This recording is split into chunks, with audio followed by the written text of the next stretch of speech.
बहुत सारे ऐसे लोग हैं जो अभी भी प्रार्थना करना नहीं जानते हैं और प्रार्थना करना नहीं आता है। इसके कारण से जीवन में आशीष भी नहीं है। प्रार्थना क्या है, इसको सीखने की आवश्यकता है। सबसे पहली बात, प्रार्थना परमेश्वर के साथ बातचीत करना। जैसे एक इंसान से बातचीत करते हैं, वैसे ही इंसान जब परमेश्वर से बातचीत करते हैं तो उसे प्रार्थना बोला जाता है। यानी कि हम इंसान से नहीं बातचीत कर रहे हैं, परमेश्वर से बातचीत कर रहे हैं। तो प्रार्थना परमेश्वर के साथ इंसान का वार्तालाप है या बातचीत करना। दूसरा, प्रार्थना क्या है? तो प्रार्थना परमेश्वर से फरियाद करना, विनती करना है। परमेश्वर से बातचीत करते हैं, अपने जीवन के बारे में बताते हैं, जीवन में जो आशीष दिया उसके बारे में बताते हैं। साथ में प्रार्थना में हम क्या करते हैं? परमेश्वर से फरियाद करते हैं, निवेदन करते हैं, परमेश्वर ऐसा अनुग्रह कर, ऐसा आशीष दे, ऐसा मेरे जीवन में चमत्कार कर। इस तरह से हम विनती करते हैं, फरियाद करते हैं। तो प्रार्थना परमेश्वर से मांगना या परमेश्वर से फरियाद करना होता है। तीसरी बात, प्रार्थना परमेश्वर को धन्यवाद देने के लिए होता है। ध्यान दीजिएगा, हर बातों के लिए परमेश्वर को धन्यवाद देने की जरूरत होती है। परमेश्वर ने अच्छे नींद दिया, धन्यवाद देना चाहिए। परमेश्वर ने संभाल करके रखा, धन्यवाद देना चाहिए। परमेश्वर घर से यहाँ आने में सहायता मदद किया, इसके लिए धन्यवाद देना चाहिए। परमेश्वर ने बीमारी से बचाया, धन्यवाद देना चाहिए। शैतान के बंधन से छुड़ाया है तो धन्यवाद देना चाहिए। हर बातों के लिए बाइबल में लिखा, हर बातों के लिए धन्यवाद करो, क्योंकि परमेश्वर की यही इच्छा है। हालेलुया। हम परमेश्वर के वचन से मत्ती की पुस्तक 6 अध्याय 9 से लेकर 13 वचन से हमें प्रार्थना कैसे करना चाहिए, उस पर हम जो है अभी मनन करेंगे। यीशु मसीह जब इस संसार में थे, उनके चेले लोग उनके पास आया करते थे और उनके चेले लोग पूछते थे, प्रार्थना कैसे करे प्रभु, किस रीति से प्रार्थना करें? और यीशु मसीह प्रार्थना करना सिखाए। यीशु मसीह से बराबर लोग सवाल करते थे, उसका जवाब देते थे। कोई पूछता था स्वर्ग राज्य कैसा है, यीशु मसीह से लोग पूछते थे कि मेरा ऐसा समस्या, हम क्या करें? अब यीशु मसीह बताते थे। अब जो है मत्ती की पुस्तक 6 अध्याय और 9 वचन से लेकर के 13 वचन को पढ़ेंगे तो यहाँ पर प्रभु यीशु मसीह प्रार्थना करना सिखाए। ध्यान से सुनिएगा, मैं पढ़ रहा हूँ, आप लोग ध्यान से सुनेंगे। लिखा है, अतः तुम इस रीति से प्रार्थना किया करो, हे हमारे पिता, तू जो स्वर्ग में है, तेरा नाम पवित्र माना जाए, तेरा राज्य आए, तेरी इच्छा जैसे स्वर्ग में पूरी होती है वैसे पृथ्वी पर भी हो। हमारी दिन भर की रोटी आज हमें दे, और जिस प्रकार हमने अपने अपराधियों को क्षमा किया है वैसे ही तू भी हमारे अपराधों को क्षमा कर। और हमें परीक्षा में न ला, परंतु बुराई से बचा, क्योंकि राज्य और पराक्रम और महिमा सदा तेरे ही है। आमीन।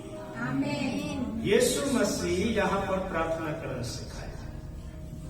यीशु मसीह जो प्रार्थना करना लोगों को सिखाए, तो आज के डेट में इस प्रार्थना को बोला जाता है प्रभु की प्रार्थना। क्या बोलते हैं? प्रभु की प्रार्थना। क्या बोलते हैं? याद रखिए हमेशा प्रभु की प्रार्थना। बहुत सारे चर्च में तो इसको रटा दिया जाता है, याद करवा दिया जाता है।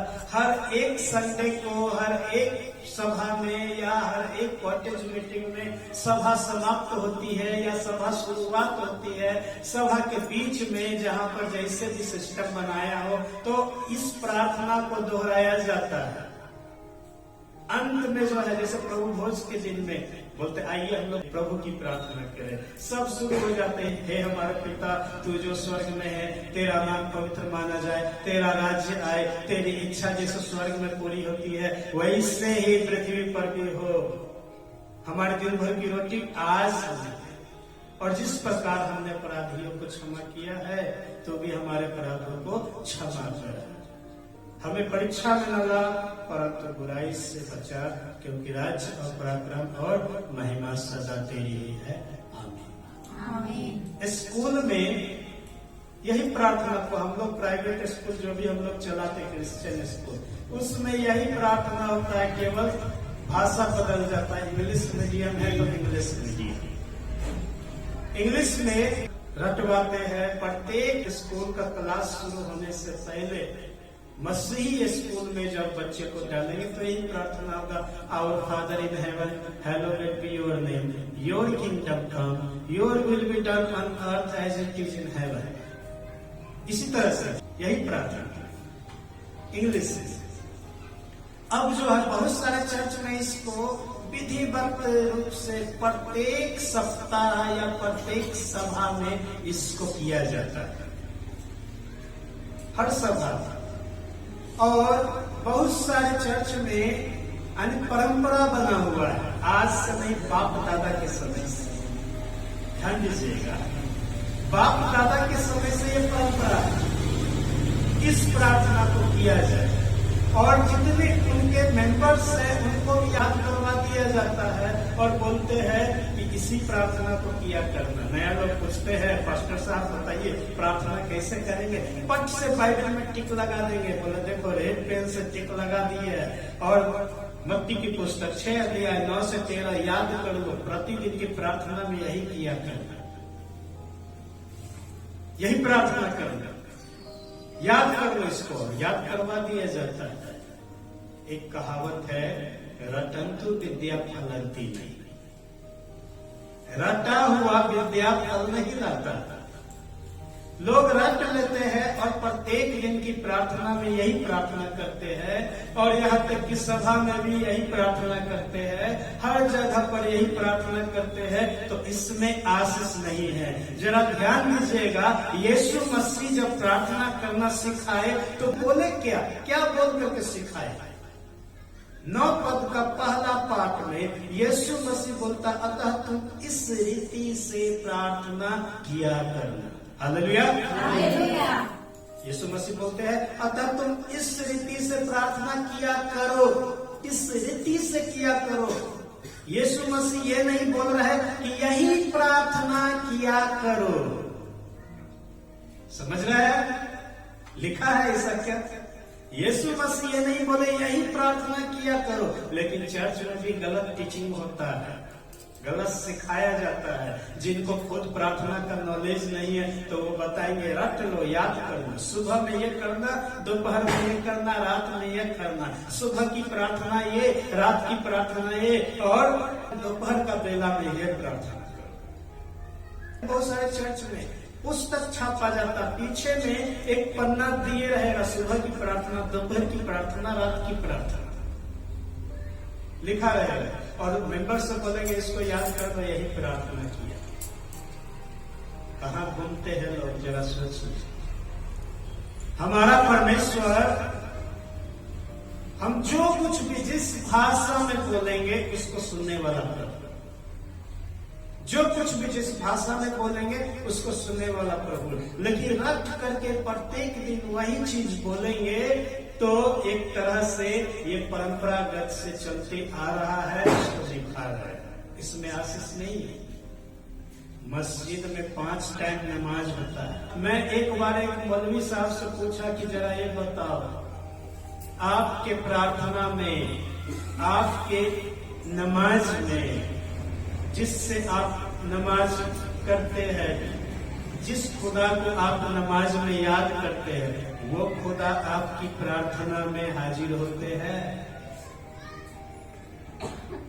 वो साइलेंट हो गए, नहीं बोला। हमने बोला हमारी प्रार्थना में यीशु मौजूद रहते हैं, यीशु मौजूद रहते हैं, और यीशु चमत्कार करते हैं, यीशु मसीह काम करता है, यीशु मसीह बात करता है। हमारी प्रार्थना में यीशु मसीह छूता है, हमारी प्रार्थना में यीशु मसीह आकर के चंगा करता है, हमारी प्रार्थना में चमत्कार देखा जाता है। आपकी प्रार्थना में क्या खुदा खुद मौजूद होकर के चमत्कार करते हैं क्या? वो साइलेंट है। जो रट करके प्रार्थना करेंगे उसमें यही होगा, खुदा मौजूद नहीं है। प्रार्थना आत्मा में होता है, आत्मा से प्रार्थना होती है। प्रार्थना करना सीख लीजिए, रट लिए, हे हमारे पिता तू जो स्वर्ग में है, तेरा नाम पवित्र माना जाए, तेरा राज्य है, तेरी इच्छा जैसे स्वर्ग में पूरी होती है वैसे पृथ्वी पर भी हो। हमारी दिन भर की रोटी आज हमें दे, और जिस प्रकार हमने अपने अपराधियों को क्षमा किया वैसे ही तू भी हमारे अपराधों को क्षमा कर। हमें परीक्षा में न ला, वरन बुराई से बचा, क्योंकि राज्य, पराक्रम और महिमा तेरी ही है। आमीन। इतना बोल देंगे तो इतना बोल देना ही काफी नहीं है। प्रार्थना में क्या होना चाहिए? यीशु मसीह बोलते इस रीति से करना, ये सिस्टम है, टिप्स है, इस सैंपल है, ये नमूना है प्रार्थना का।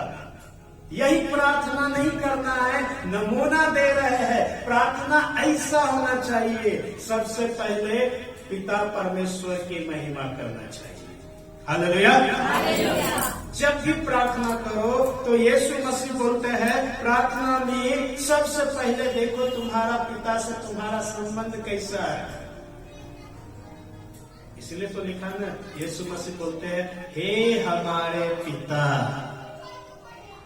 हमारा संबंध पिता और पुत्र जैसा है, या हमारा संबंध प्रभु उद्धारकर्ता और उद्धारकर्ता के बच्चे जैसा है? कैसा संबंध है प्रभु के साथ? सबसे पहले अपना रिलेशन बनाइए। बहुत ऐसे लोग, वैसे भी लोग हैं संसार में जिसका संबंध परमेश्वर से सही है ही नहीं। दूसरे को पिता मान बैठे हैं, दूसरे के सामने झुकते हैं, दूसरे के सामने बंदगी करते हैं, दूसरे के सामने आरती करते हैं, अपने पिता को भूल गए हैं। अपने पिता को पिता बोल नहीं सकते, शब्द नहीं निकलता। यीशु मसीह बोलते सबसे पहले रिलेशन बना लो, रिलेशन डेवलप करो, रिश्ता बना लो। वो तुम्हारा पिता है, उद्धार करता है, वो सृष्टि करता है, वो सृष्टि को संचालन करने वाला है, वो जनरेटर, ऑपरेटर और डिस्ट्रॉयर सब है। यानी कि बनाने वाला, चलाने वाला और नाश करने वाला परमेश्वर, उद्धार करता परमेश्वर। सबसे पहले जब प्रार्थना करते हैं तो आप जो है रिश्ता बना लीजिए, बोले पिता या परमेश्वर या प्रभु जी। कोई बहुत ही दूर तक चले जाते, बोलते अब्राहम इसहाक के परमेश्वर। ये तो गलत बात है। अब्राहम इसहाक का परमेश्वर था, आपका परमेश्वर नहीं है क्या? सुने होंगे बहुत लोग प्रार्थना करते, पुराने लोग करेंगे तो कहेंगे अब्राहम इसहाक के परमेश्वर, दाऊद के परमेश्वर, हम तेरा धन्यवाद करते हैं। अब्राहम इसहाक के परमेश्वर, हम तेरा धन्यवाद करते। ये कैसा रिश्ता है भाई? सोचिए, बोलना चाहिए मेरे परमेश्वर मैं तेरा धन्यवाद करता हूँ, तो बोल रहे अब्राहम इसहाक के परमेश्वर, यानी आपका परमेश्वर नहीं है क्या? रिश्ता पहले बना लीजिए। एक नई महिला समस्तीपुर चर्च में आती थी। नई महिला, उसको पता नहीं कि प्रार्थना कैसे किया जाए। वो बोल रहे हैं ईसाई का देवता यीशु मसीह, सुन रहे हैं? बोले हे ईसाई का देवता यीशु मसीह, मेरी बहन को देख। उसकी प्रार्थना मासूमियत से भरा हुआ। जब शुरू में बच्चे जन्म लेते हैं बहुत कुछ नहीं आता है, वो गलती करे और वो बोले ईसाई का देवता, कोई बात नहीं आया तो क्या हुआ? प्रभु जानता है दिल में क्या है। अगर वो बोले इब्राहिम इसहाक का परमेश्वर, वो बोले कि पास्टर साहब का परमेश्वर, वो बोले सुबोध पॉल का परमेश्वर, कोई बात नहीं। वो बोले अरविंद भाई का परमेश्वर, कोई बात नहीं। उससे गलती हो सकता है, लेकिन जो पुराने हैं उनको जान लेना है वो हमारा परमेश्वर। हालेलुया। प्रार्थना करिए, प्रार्थना में शामिल। जब भी प्रार्थना करते सबसे पहले रिश्ता बना लीजिए प्रभु से। प्रभु से रिश्ता नहीं बना हुआ है, प्रार्थना नहीं सुनी जाएगी।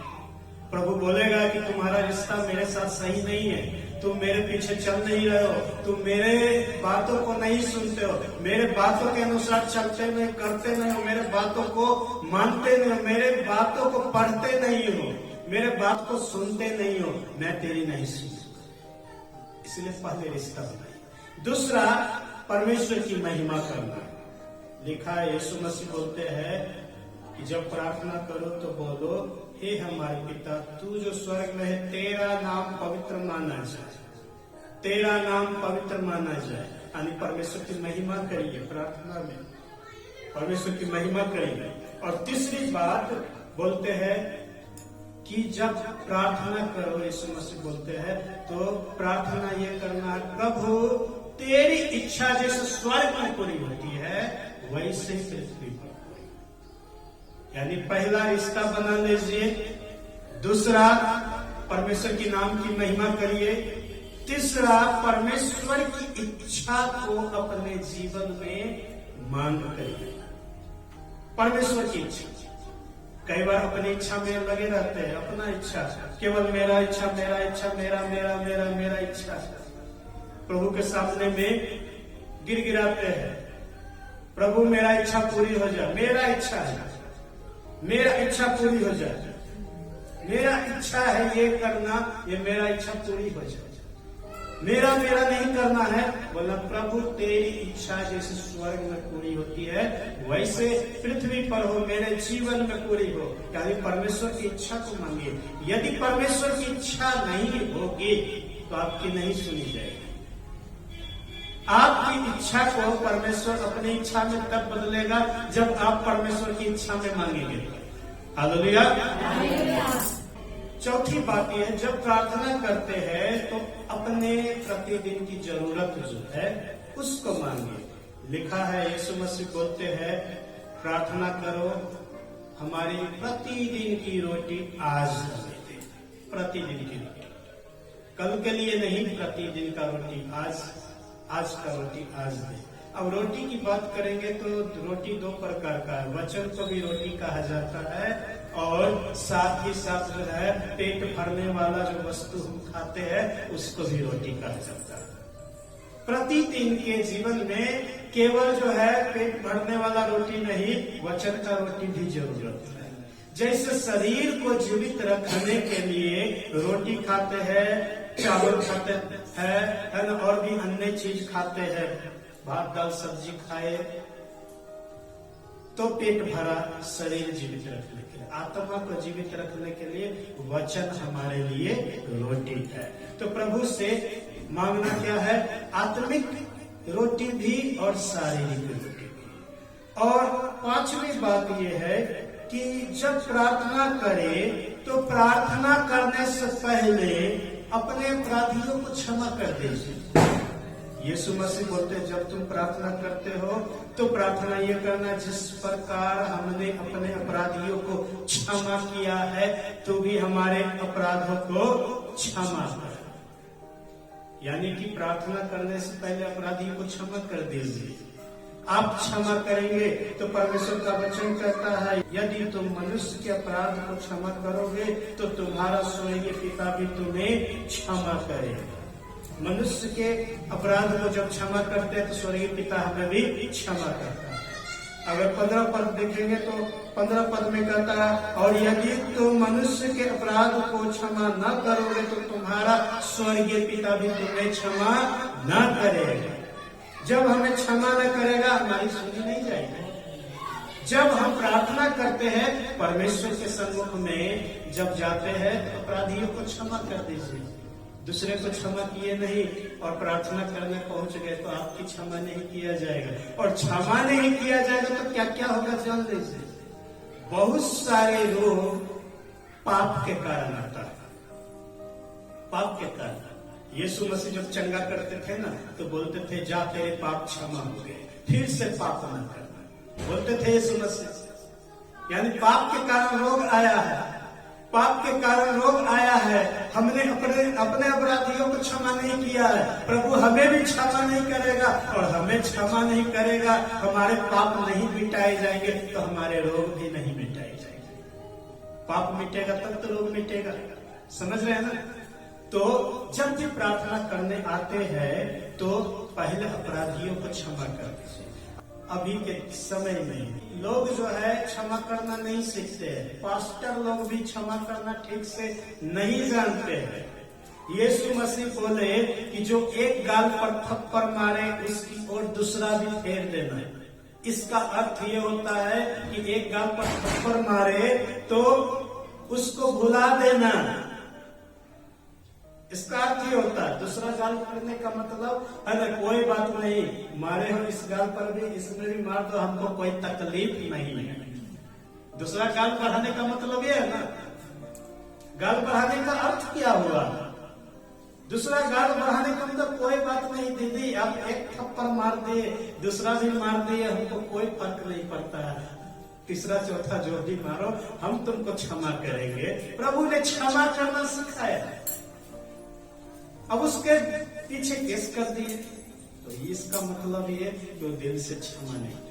यीशु मसीह को क्या कुछ नहीं किया गया, आप लोग जानते हैं, बराबर सुनते हैं। यीशु मसीह को घूसे मारे गए, यीशु मसीह पर पत्थर बरसाए गए, यीशु मसीह पर कोड़े बरसाए गए, यीशु मसीह को क्रूस पर ठोक दिया गया, उनके दाढ़ी नोचे गए, उनके बाल नोचे गए, उनको एकदम लहू लुहान कर दिया गया, पूरा बॉडी छलनी हो गया। जो चाबुक से कोड़ा मारा जाता था, उस चाबुक में लोहा का कान और शीशा और भी धातु पाया जाता था। जब शरीर पर ऐसे लगता था ना, ऐसे, तो चमड़ा लेकर के, मांस का नथरा लेकर नोच करके निकलता था। वो यीशु मसीह को जब क्रूस पर ठोक दिया गया, वो यीशु बोलते हैं, हे पिता इन्हें क्षमा कर, क्योंकि ये नहीं जानते कि ये क्या कर रहे हैं। Hallelujah, hallelujah. हम और आप एक झापड़ खा लिए, दूसरा बढ़ा दिए, बोलते हैं कि पिता का आज्ञा माने, प्रभु की आज्ञा माने, लेकिन जाकर के फिर उसके ऊपर केस कर दिए, मतलब हमने क्षमा नहीं किया। क्षमा कर देते यदि, तो फिर जो है आप जो केस नहीं करते। ये हमेशा याद रखना चाहिए। प्रभु यीशु मसीह क्षमा करना सिखाए। जब भी प्रार्थना करना चाहते हैं, प्रार्थना के लिए आते हैं, चाहे भवन में आते हो चाहे घर में, प्रार्थना के लिए आते हैं, पहले क्षमा करिए, तब जाकर के आपकी सुनी जाएगी।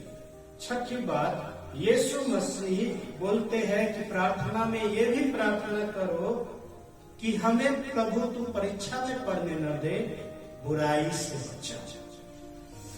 प्रतिदिन के जीवन में ये प्रार्थना जरूर करिए, प्रभु हमें बुराई से बचा करके रख। चारों तरफ बुरे लोग हैं, चारों तरफ बुराई है, चारों तरफ जो हमारे संगी साथी बुरे बुरे लोग हैं, बुरे बुरे संगी साथी हमारे हैं, उससे बचा करके रख। बुरे संगति से पाला नहीं पड़े, आज घर से निकले और सीधा काम करे और सीधा घर को वापस आ जाए। बुरे संगति में हम न पड़े, बुराई से हमें बचा करके रख। ये प्रार्थना करिए प्रभु से, प्रभु रक्षा करेगा, बचाएगा। चारों तरफ बुराई ही बुराई है। बाइबल में लिखा है, बुरी संगति अच्छे चरित्र को बर्बाद कर देती।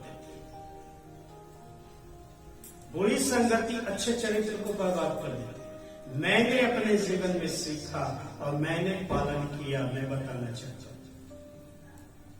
हम लोग जो पढ़ाई किए स्कूल के समय से लेकर के हाई स्कूल तक और अब तक, हमने जो दोस्ती किया एकदम साफ, एकदम क्लियर, एकदम नीचा, एकदम छोटा, समझ रहे हैं? वैसे लोगों से दोस्ती,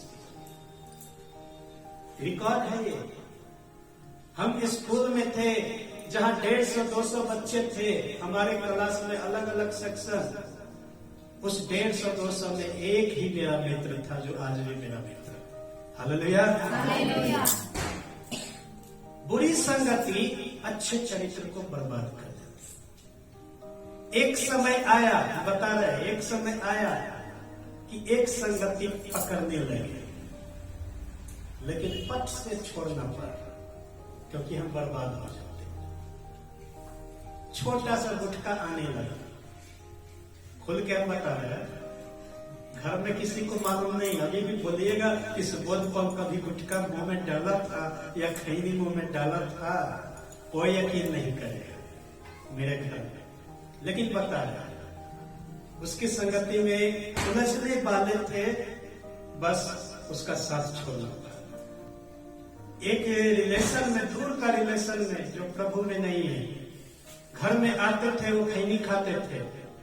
एक दिन जो है वो डिब्बी छोड़ दिए और चले गए मार्केट तरफ। हमने सोचा कि ये खाते हैं तो कैसा लगता है, ट्राई किया गया। गवाही दे रहे हैं, हमने उठाया चुपके से, इधर उधर देखते हुए, कि कोई देखे नहीं, छत पर चले गए और छत पर जाकर के देख रहे कोई नहीं है। एकदम छूट करके जल्दी जल्दी जल्दी जल्दी लगाए और लगा करके मुंह में डाले। जैसे ही होठ पर डाले एकदम दिमाग इसी से चकराने लगा। हालत खराब है। सीट पर जाकर इसे पकड़ करके बैठे अकेले, कोई नहीं दिख रहा है। उसके बाद उल्टी जब हुआ, बाहर पीछे घर के पीछे जाकर उल्टी किए, तब जाकर के राहत मिला। समझ में आया कितना डेंजर चीज है। इसका लत बड़ी खराब होता है। केवल बस यहीं तक है हमारा अनुभव हो गया कि क्या चीज है ये नहीं कि हम उसमें लिप्त हो गए, और ये भी नहीं कि आप लोग प्रैक्टिस करिए, ये शिक्षा नहीं देंगे। लेकिन हम बता रहे कि हम संगति में पढ़ने से अपने आप को बचाएं, क्योंकि बाइबल कहता बुरी संगति अच्छे चरित्र को बर्बाद कर देती है। अगर हम उस संगति में पड़ जाते तो आज के डेट में हमारा तो भयंकर गवाही हो जाता है ना। बहुत बड़ा बड़ा कांड मेरे जीवन में होता, बहुत बड़ा बड़ा पाप मेरे जीवन में होता। छोटी छोटी बात को पकड़ने की जरूरत है। बाइबल में यीशु मसीह बोलते, जब भी प्रार्थना करो प्रभु से बोलो कि मुझे बुराई से बचा, परीक्षा में न पड़ने दे, बुराई से बचा, बुराई से बचा करके, तब प्रभु हमारी रक्षा की हाजत करेगा। और अंत में फिर प्रभु की महिमा करिए। प्रभु तेरा राज्य हो, तेरा पराक्रम हो, तेरी महिमा हो, तेरी प्रशंसा हो। स्तुति प्रशंसा के साथ यीशु मसीह तेरे नाम से मांगते हैं, आमीन। यही प्रार्थना समझ में आया।